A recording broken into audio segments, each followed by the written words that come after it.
I have come up to the castle on the hill, Peloponnese in Navclear, only for one reason, and that is to show you the fortress city of Navclear, because there's no better place to see it. This is a city of three fortresses. We have the fortress here on the hill, which is perhaps 800 years old. We have Peloponnese, which I'm standing in now, which was built in 1674, at least started in 1674. And we have Burzi in the harbour, which was about 1250. But you can see this is a medieval fortress town. It is, in my opinion, one of, if not the best town in Greece. It's a place you have to come and visit. It's a place of history, momentous change. It started off obviously as a Greek place, then it became Venetian. The Venetian city-state in Italy conquered this and ruled it for several hundred years. Then in 1715, the Turkish took it and it became part of the Ottoman Empire. And it has a history and a architecture that just is written by those times. You have the Venetian architecture, you have the old buildings which were once mosques, you have the squares, you have the piazzas, and then in the distance you have Argos. 7,000 years of history with Argos Castle, Larissa Castle there. Just a beautiful, beautiful fortress city, surrounded originally by walls, protecting the harbour, with the castles protecting the city itself. So I've come down from Peloponnese up there to the fortress city of Nafplio, where we're going to have a little walk round. So this was the only gate into Fortress Nafplio. You can see with the fortress above, and it would have been very difficult to come in here without permission. And you can see the walls themselves were about 6 foot thick, and they encircled the town of Nafplio, running from the castles on the hill down to the harbour itself. Nafplio was the first capital of Greece, and Kappa here was the first governor of Greece. He first set foot in Greece in 1828, after the victory by the Greeks over the Ottoman Empire in the 1821 to 1826 revolution. So this is the site of the first governor's mansion. Kappa was the first governor of Greece. He was assassinated here in Nafplio in 1832. So Nafplio was originally a Venetian town. The city-state of Venice, long before Italy existed, conquered this area of the Greek coast and built this city here, which is why it looks so Venetian and Italianesque. And next to Syntagma Square, or Constitution Square, which is very, very famous in Greece. At the end, we have the Archaeological Museum of Nafplio. And you can see the Italianesque heritage here, the piazza, effectively Italian in style. But then here we have an old mosque, no longer a mosque, now an art gallery, but very much demonstrating the fluid history of Nafplio. Nafplio is a very touristy town. In the winter it's quiet, lots of locals here, ourselves included, but in July, August all the prices go up. But they do look after the place, I have to say. I mean, look at the flowers here, it's just beautiful. Everything's pedestrianised in the old town. There is a new town as well. Looking back down the alleyway here to the east, so the sun's behind me, you can see how beautiful it is. Buchenwälder with the traditional Italianesque Venetian architecture. These little alleyways which you can explore. It's a place I would absolutely 100% suggest you come if you have a chance. If you go to Athens, it's about an hour-and-a-half's drive.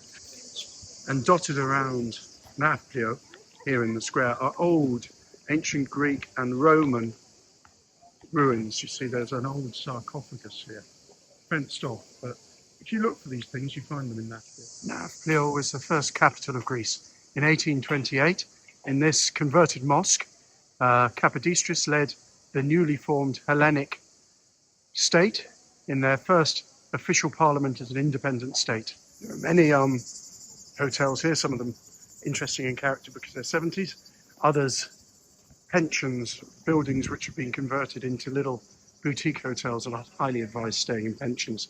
They're fantastic. Beautiful old houses that you have in Nafplio, not many left. You can imagine 1920s, 1930s, the golden period, the garden here, next to the sea, just beautiful. And look at this boat. I mean, I've just come up here really to look at this boat. Is it for cruises? I presume so. And then look at the view here. Just amazing with the Birdsea, with Argos Castle. Here we have in the castle on the hill, Nafplio Palace Hotel.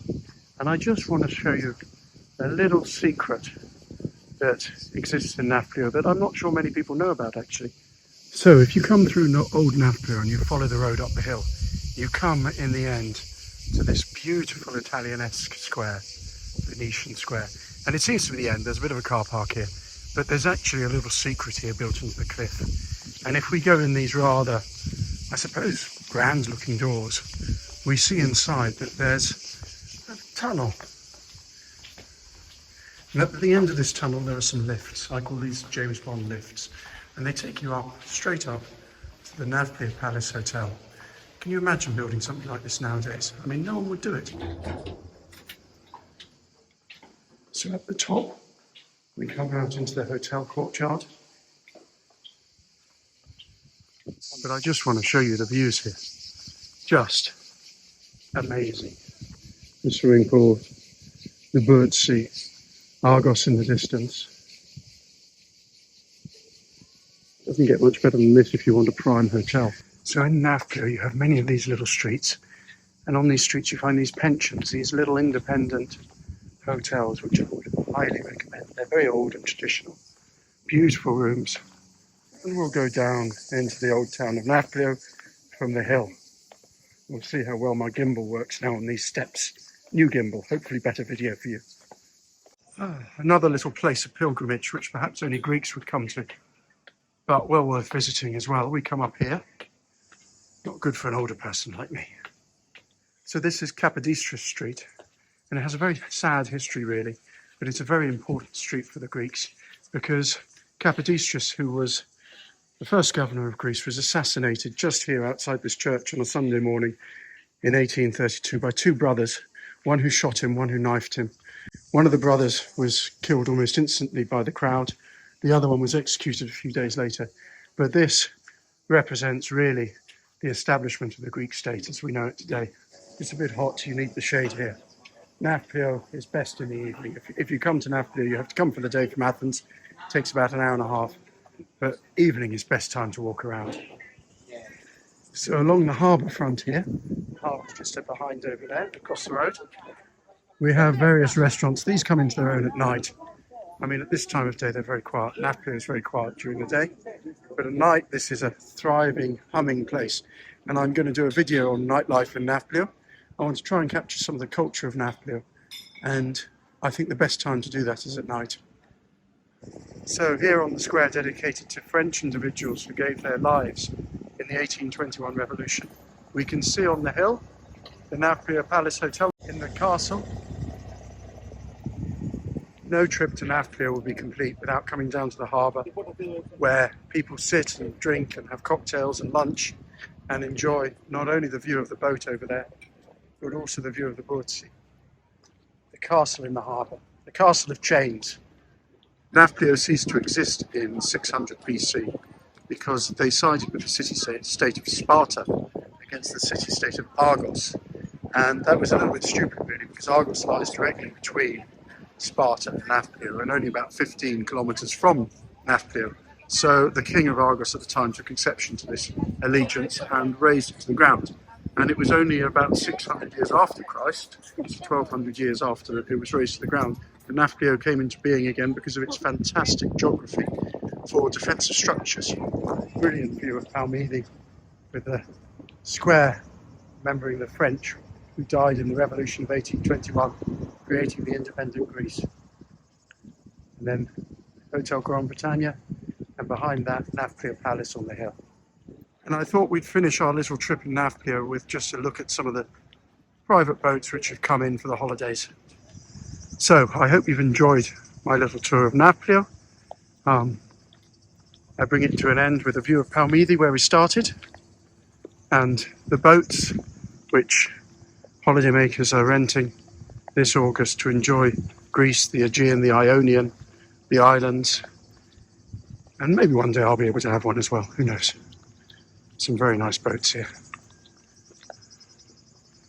Please subscribe, please like, please watch some of my other videos.